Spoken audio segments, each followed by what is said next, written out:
كل شيء هو نعمة من الله عز وجل: السمع، البصر، العافية، الصحة.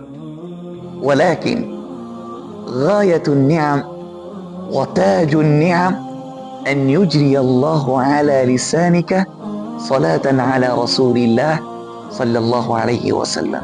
والسبب أن حب النبي عليه الصلاة والسلام رزق يتنزل على قلبك على قدر ما فيه من بياض، فكلما زاد بياض قلبك كلما كانت حصتك بالصلاة على رسول الله أكثر.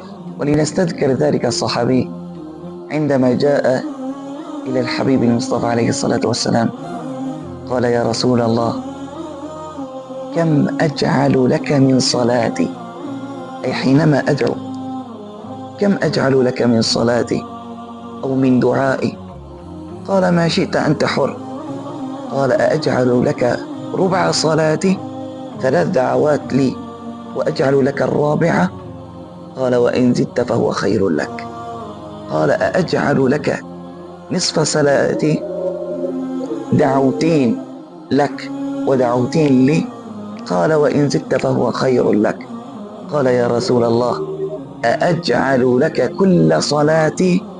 قال: إذن تكفى همك ويغفر ذنبك ويقضى دينك. نحن اليوم بحاجة أن نصلي على رسول الله صلى الله عليه وسلم، لأن الله تبارك وتعالى إذا صليت على رسول الله صلى الله عليك.